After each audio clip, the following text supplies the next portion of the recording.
Hello everyone, today I'm going to talk about VESTA. This software is widely used in computational chemistry and computational physics communities, and that is used to visualize and analyze the atomic structures. And today's focus is the brief walkthrough about the VESTA, and I'll show you example how to generate the atomic structure in VESTA. So I'll show you how to create the supercells. I'll show you how to plot the charge density, and I will show you how to find specific directions in the VESTA for a given structure. And at the end, I will also show you how do you plot the power diffraction pattern. Actually, how to get and plot the power diffraction pattern. Okay, so let's now go to the website. That's VESTA website. The VESTA will look like that.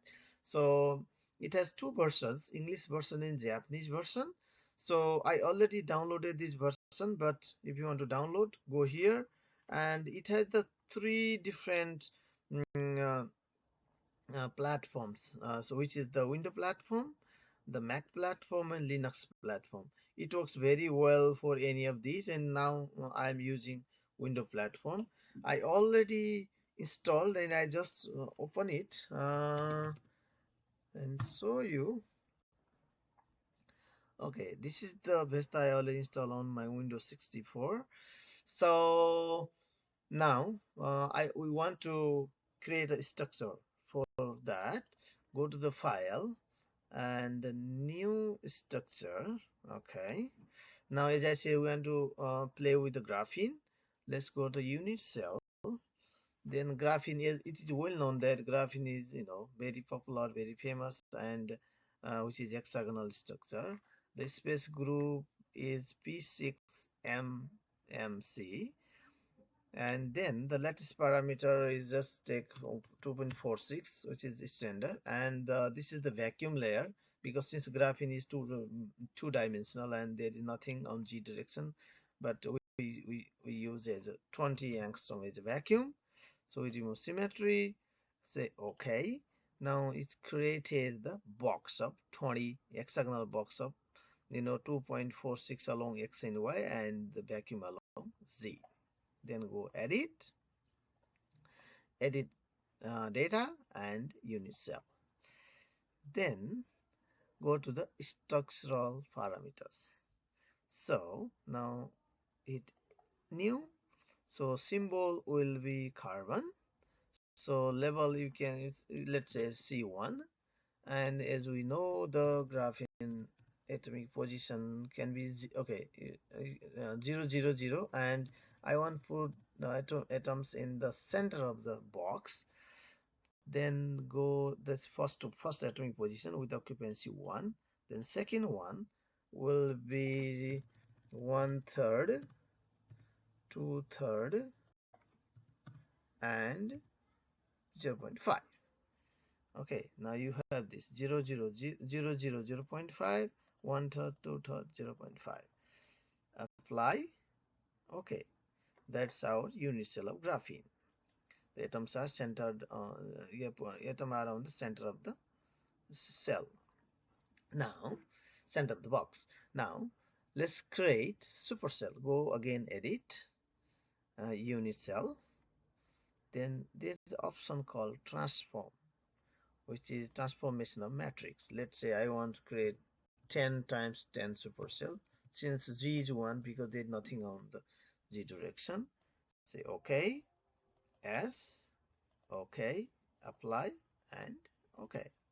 Now you have a graphene supercell, 10 times 10 supercell, which is placed in center, in the mid of the uh, box. Okay, now now you can now save this as a save as a VESTA file, which is the VESTA as extension, or you can export as a postcard, which is the BAS file, BASBoot file. You can as a Q file, as a C file, PDB file, and there are a lot of options. Okay, so you can save whatever code you are using. So that extends, use extends what your code, your whatever the extension your code supports. Then in addition to that, I don't want to do anything now. In addition to that, you can also save as a picture, right? You can export raster image or the vector image. Let's say raster image, you can save as a BMP, EPS, and so on. But if you can save as a PDF, you go to the export vector image, and either EPS or PDF, you can save it. And I don't want to save it, but you can do it now. You can also look from different perspective, like this CB perspective means the GY perspective, AC, C as ABC, or you can see the perspective view ABC clearly seen. Then you can also rotate along different directions like that. There's a rotation. You can rotate like that, okay, along X, Y, and Z direction. Now you can also visualize differently, like a dot surface, space filling, polyhedra, wire frame, stick. I know. Now in addition to that, you can also plot charge density, as I said. But in this case, we do not have the charge density because we do not run anything here. But I just want to show you how do you plot charge density. Go to the properties, okay. Then go to there are atoms of selection, the bounds, and polyhedra, as I showed you, and isosurface. If this was the output of any code, let's say VASP or quantum espresso, and you opened here, there's a charge density file. You could have seen here the window where you can clearly select the coloring, isosurface values, positive and negative. Then you could plot nice a figure here. So now I want to show you some utilities here. For example, yeah, you can compute the equivalent positions, or most importantly, you can compute power diffraction pattern here. Okay, so for that you go there. If you know all the conditions, correct EF value, correct wavelength, you can simply calculate and plot it. Okay, this is how it look like, for example.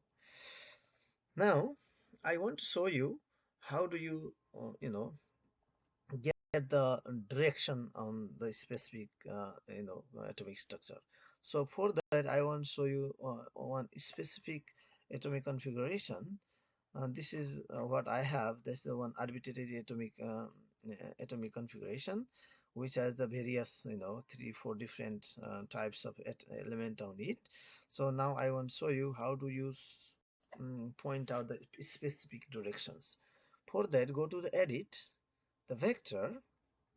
Now you go to the individual atoms. Now I have multiple 166 atoms. So I want to see, for example, choose a number, atom number 83, and I want to see the direction.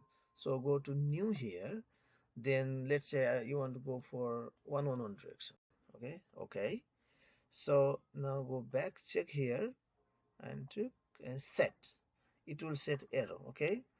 Now you see, if you were choosing that specific atom, and going to the some particular direction, on direction, this is where you are going. This kind of specific direction identification is very very important, especially in the diffusion mechanism, as well as in the radiation damage mechanism. So you want to make sure which direction you want to choose and which direction you want to move your atom. For example, let's choose one more direction here. Go edit, go vector again, and let's choose let's atom number 2, for example.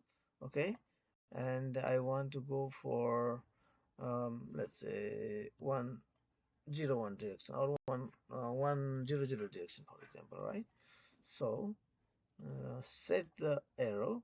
Okay, now that will go through that direction. This atom, this specific atom, go through that direction. Now if you want to go 2 to 3 direction or whatever direction, you can use that approach. Okay guys, thank you very much. I hope you like the video, and like, share and subscribe if you think this content is useful for you. Thank you very much.